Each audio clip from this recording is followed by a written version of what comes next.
بسم اللہ الرحمن الرحیم۔ اتوار کی خصوصی سوال و جواب کی نشست میں آپ کا استقبال خیر مقدم ہے۔ السلام علیکم ورحمۃ اللہ وبرکاتہ۔ پہلا نام زید کانپور۔ ان کا سوال ہے، سگی بہن کے پاس اپنے خرچے کے پیسے کم ہو رہے ہیں تو کیا اس صورت میں بھائی اس کو زکوٰۃ کے پیسے دے سکتا ہے جبکہ رہتی ساتھ میں؟ اس کے لیے بتانا ضروری ہوگا۔ بھائی بہن کو یا بہن بھائی کو زکوٰۃ دے سکتا ہے، اگر وہ مستحق زکوٰۃ ہے تو زکوٰۃ دے سکتے ہیں، اور اس میں ساتھ میں رہنا نہ رہنا اس سے کوئی فرق نہیں پڑتا، اور بتانے کی بھی ضرورت نہیں ہے کہ یہ زکوٰۃ ہے، کسی بھی عنوان سے دے دیجئے اس کو۔ اسی طرح ان کا ایک اور جز ہے کہ کمپنیوں میں سافٹ ویئر کو بنانے یا ٹیسٹ کرنے کی جاب بھی جائز ہوگی، جس طرح بینکنگ، فائننس، انشورنس میں استعمال ہونے والے سافٹ ویئر بنانا، ٹیسٹ کرنا ہوتا ہے کوڈ لکھ کر کے۔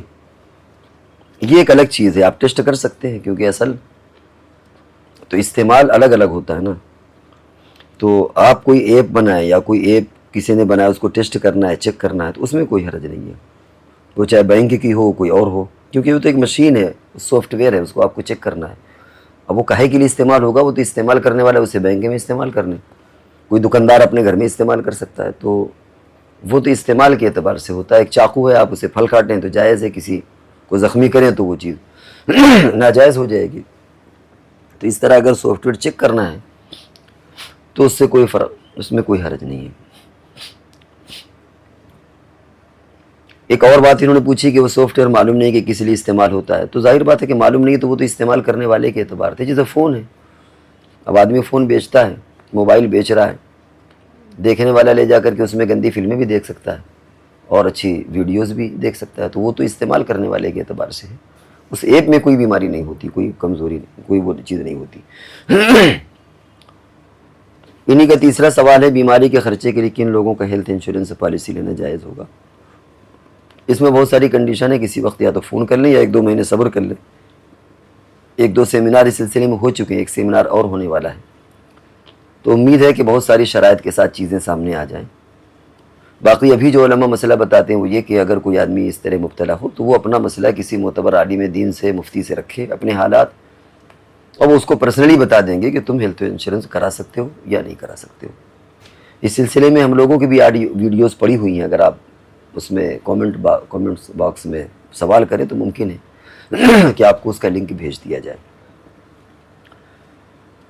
سیف بھونیشور، انہوں نے ایک ویڈیو کا لنک بھیجا ہے اور پوچھا ہے کہ اس ویڈیو میں جو دعا بتا رہے ہیں تو اس سے پہلے جو نماز پڑھی ہے اور تو اس کی ترتیب کیا ہے؟ اور دیکھیے ویڈیو تو آپ نے دیکھا ہوا ہے، مولانا مکی صاحب جو حرم میں نمازوں کے بعد کچھ بیانات بھی کرتے ہیں، اصلاحی باتیں بھی کرتے ہیں، معتبر ہیں، تو ان کا بھی وہ ویڈیو ہو، اور اس طرح کی چیزیں بزرگوں کے تجربات بھی ہوتے ہیں، اور کبھی کبھی بعض حدیثوں سے ان کو اخذ بھی کیا جاتا ہے، تو اس کی سیدھی سی بات ہے کہ آپ خود تجربہ کر کے دیکھ لیں، بہت مشکل نہیں ہے، اس میں کچھ ہفتے ہیں، جمعرات کو نماز پڑھنا ہے، 4 رکعت وہ دعا پڑھنا ہے، تجربہ کر کے دیکھ لیں۔ اس میں اگر تجربے سے ثابت ہو جائے بڑھیا تو ٹھیک ہے، نہیں ثابت ہوتا تو یہ سمجھ لیجیے گا کہ ہمارے وظیفے میں کوئی کمی رہ گئی ہے، کوئی اور نقص ہے جو، کیونکہ اگر وہ چیز حدیث کی ہے تو ظاہر بات ہے اس کے غلط ہونے کا تو امکان ہی نہیں ہے۔ بزرگوں کے تجربات ہیں تو بزرگوں کے تجربات ہر ایک پر کوئی ضروری نہیں کہ سب پر وہ فٹ آ جائیں، تو اس کا تعلق ہمارے بتانے سے نہیں، کیونکہ جو عالم ہے وہ معتبر ہیں، عالم دین ہے، بڑے عالم ہیں، اس کا تعلق آپ کے اپنے تجربے سے، آپ خود اس کو تجربہ کر کے دیکھ لیجئے کہ وہ بھولنے والی جو بات ہے کبھی نہیں بھولیں گے، وہ چیز آ رہی کہ نہیں آ رہی، اور چھوٹے سے وظیفے میں اگر اتنی بڑی چیز مل رہی ہے تو کیا اس فرق پڑتا ہے، آپ اس کو حاصل کر لیجئے۔ لقمان صالح یہ کہتے ہیں، مفتی صاحب کیا عید میلاد النبی کو ایک فیسٹیول ماننا اور اس کو منانا اور جھنڈے وغیرہ بیچنا کیسا ہے، کیا جائز ہے؟ میرا خیال اس موقع پر اس کی بھی ضرورت نہیں ہے، بہت ساری ہم لوگوں کی بھی ویڈیوز پڑی ہو رہی ہیں، مقرر ہو رہی ہیں۔ عید میلاد النبی منانا اور اس میں تقریریں، اس کے بھی الگ الگ اپنے دائرے کار ہیں، کس انداز میں آدمی حضور کی سیرت بیان کر رہا ہے، کس انداز میں کیا کر رہا ہے۔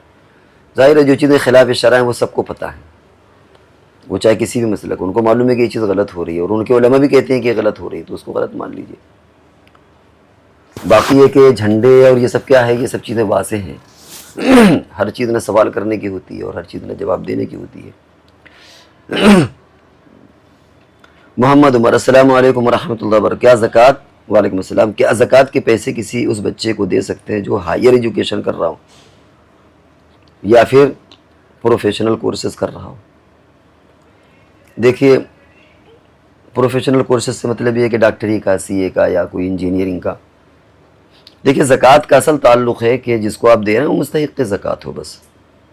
وہ چاہے مدرسے کا طالب علم ہو اور چاہے اسکول کا پڑھنے والا ہو، اس سے فرق نہیں پڑے گا کہ مدرسے میں پڑھنے والے طالب علموں کو تو آپ دے سکتے ہیں اور اسکول میں پڑھنے والے کو نہیں دے سکتے، کیونکہ زکوٰۃ دینے کی جو اصل یہ ہے کہ وہ غریب ہونا چاہیے، مستحق زکوٰۃ ہے، وہ کوئی بھی آپ اسے دے دیں.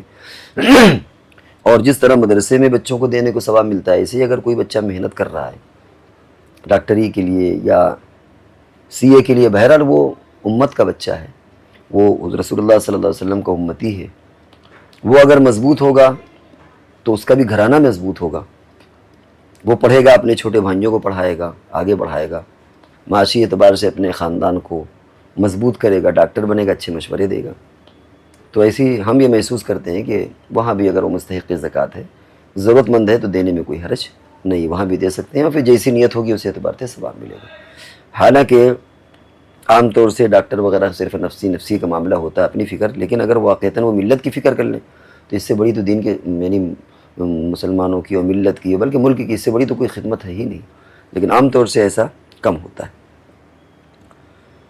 انیس واصف یہ پوچھ رہے ہیں کیا اس ویب سائٹ پر دیے گئے جوابات اطمینان بخش؟ یہ دارالعلوم دیوبند کی آفیشیل ویب سائٹ ہے اور اس کے بارے میں آپ ہم سے جسٹیفائی کرانا چاہ رہے ہیں. خود بھی آپ لکھ رہے ہیں کہ دارالعلوم کی آفیشیل ویب سائٹ ہے، تو ظاہر بات ہے جب آفیشیل ویب سائٹ ہے تو وہ تو خود ایک اتھارٹی ہے نا، اس کے سوال بھی صحیح ہوں گے، اس کے جواب بھی صحیح ہوں گے.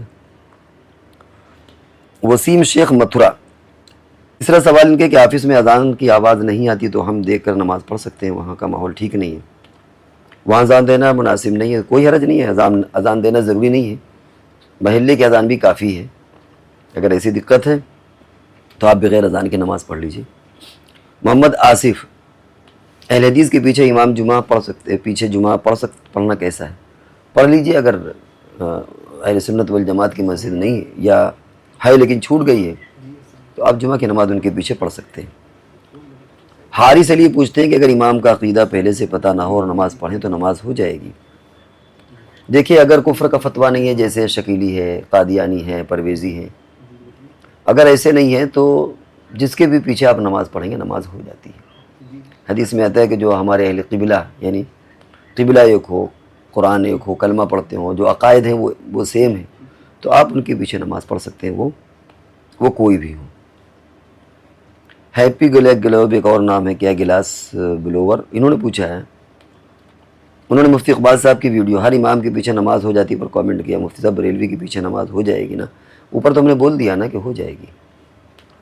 عارفہ صدیقی یہ کہتی مفتی صاحب کیا رنگین نقاب یا رنگین دوپٹہ اوڑھنے کی گنجائش اسلام میں ہے؟ بالکل ہے، اوڑھ سکتی ہیں آپ. بلکہ وائٹ میں تو زیادہ چیزیں نظر آتی ہیں، تو ڈارک کلر وہی صحیح رہتا ہے. دوسرا سوال جنازہ چلے جانے کے بعد خواتین کا گھر میں اجتماعی دعا کرنا کیسا غلط ہے؟ ایسا کوئی حدیث اور فقہ یا یہ کہ شریعت میں ایسا کچھ نہیں ہے، ایک نئی چیز ہے، بدعت ہے. حسین صاحب یہ کامنٹ کرتے ہیں مفتی اقبال صاحب السلام مفتی صاحب اگر کسی شخص سے ہم نے بہت ریکویسٹ کر کے بہت بار پوچھ کے کوئی جاب وغیرہ حاصل کر لی ہے تو کیا وہ بھی ناجائز ہوگا؟ جیسے ہم نے کسی کے ہاں بہت ریکویسٹ کر کے جاب حاصل کی تو کیا جاب میں بھی کراہیت ہوگی یا آپ سے کسی نے کہہ دیا کراہیت ہوگی؟ اگر آپ نے کسی سے درخواست کی ہے اس کو منع کرنا ہوگا، منع کر دے گا وہ. ظاہر بات ہے کہ جب وہ جاب کے لیے آپ اس سے کہہ رہے ہیں تو وہ ایسا بندہ ہوگا جو کچھ ملازم رکھے گا، اپنے مالدار ہوگا، صاحب حیثیت ہوگا، تو وہ آپ کو منع کر سکتا ہے کہ ہم آپ کو نہیں رکھیں گے، ابھی جگہ نہیں ہے. لیکن آپ اگر ریکویسٹ کیا بار بار بھی آپ نے کر لیا تو اس میں کیا حرج ہے؟ آپ نے بار بار کیا، اس کا دل پسیجا، اس نے رکھ لیا، جگہ نہیں تھی تب بھی اگر رکھ لیا تو اس میں کوئی حرج نہیں ہے. اگر اس کو اتنا دباؤ ہوگا تو آپ کو رکھے گا ہی کیوں؟ تو اگر آپ نے بار بار ریکویسٹ بھی کر لیا، ارے رکھ لیجئے ہم کو، ارے رکھ لیا، اور اس نے جاب پر رکھ لیا، تو ایسا کوئی یہاں پر کوئی کراہت والی جیسی بات نہیں ہے. اسماء انعام ان کا سوال ہے مفتی صاحب ایک سوال عرض ہے کہ شرعی سفر کے لیے محرم کا ہونا ضروری ہے؟ تو میرے والد صاحب موجود نہیں تو ماموں اور بھائی چچا میرے محرم ہے، ٹھیک ہے. لیکن اگر ان میں سے کوئی موجود نہیں ہے تو اگر میری امی اپنے بھانجے یا بھتیجے کے ساتھ سفر کریں تو میں ان کے ساتھ شرعی طور پر سفر کر سکتی ہوں؟ کوئی گنجائش ہو تو تسلی بخش جواب دیں۔ نہیں، آپ نہیں کر سکتی، کیونکہ آپ کے ساتھ آپ کی ماں ہے اور محرم تو ہے نہیں، یعنی ماں تو خیر ایک ہی جنس ہے نا، ماں جس اپنے بھتیجے اور بھانجے کو لے رہی ہے وہ آپ کے لیے محرم نہیں، اس سے آپ کی شادی ہو سکتی ہے۔ تو فتنہ باقی ہے، فتنے سے مراد یہ کہ جو شریعت کا منشا ہے وہ وہاں پر پورا نہیں ہو رہا، تو یہ جو ماں کا بھانجا ہے، ماں کا جو بھتیجا ہے وہ آپ کے لیے محرم نہیں ہے، لہذا صرف اس لیے کہ ماں بھی ساتھ میں ہے سفر شرعی جائز نہیں ہوگا، مجبوری کے احکام الگ ہوتے ہیں۔ اسی طرح آپ نے پوچھا اگر میں چچا کے ساتھ سفر کروں تو کیا میری امی میرے ساتھ سفر شرعی کر سکتی ہیں جبکہ ان کی عمر 60 سال سے زیادہ ہے؟ یہاں پر وہ مسئلہ ہے کہ وہ آپ کے چچا آپ کے لیے تو محرم ہے لیکن آپ کی ماں کے لیے محرم نہیں، وہ تو دیور ہیں، اور بھابھی اور دیور میں بھی پردہ ہوتا ہے۔ اب مسئلہ چونکہ 60 سال کی بات ہے تو یہاں پر وہی مجبوری آ جاتی ہے کہ اگر ایسی کوئی مجبوری ہے اور چونکہ 60 سال کی عمر ہے اور آپ بھی ساتھ میں ہیں تو بعض حالات میں گنجائش نکل آتی ہے، لیکن ضابطے کے اعتبار سے درست نہیں ہے، کیونکہ بہرحال آپ کے چچا، سگے چچا آپ کی ماں کے لیے محرم نہیں ہے۔ حسین، انہوں نے مفتی اقبال صاحب کی ویڈیو 2 بار سے زیادہ کسی سے سوال کرنا شرک پر کامنٹ کیا۔ سوال ہے کہ کسی اسٹوڈنٹ کو ہم ٹیوشن پڑھا رہے ہیں تو کیا اس سے بھی 2 سے زیادہ سوال پوچھ سکتے ہیں؟ اور کیا ایک سوال کو بار بار پوچھنا بھی اس میں آئے گا؟ میں وسوسے میں بہت پریشان ہوں۔ سب سے پہلے تو آپ اپنا علاج کرائیے، آپ نے ویڈیوز کو سنا ہی نہیں ہے، آپ نے اگر 50% بھی اس کو سن لیا ہوتا ذہن لگا کر کے تو یہ سوال ہی پیدا نہیں ہوتا۔ مفتی صاحب نے تو پوری ہجے کر دی اس کی، ایک ایک چیز اس کی باریکی سے بیان کر دیا کہ کہاں خدا سے مانگنا اور بندوں سے مانگنا اور کس کیٹیگری میں مانگنا، کیوں مانگنا، وہ الگ سمت میں ہو، یہ سوال یہ الگ چیز ہے، سوال سے اس سے کیا لینا دینا؟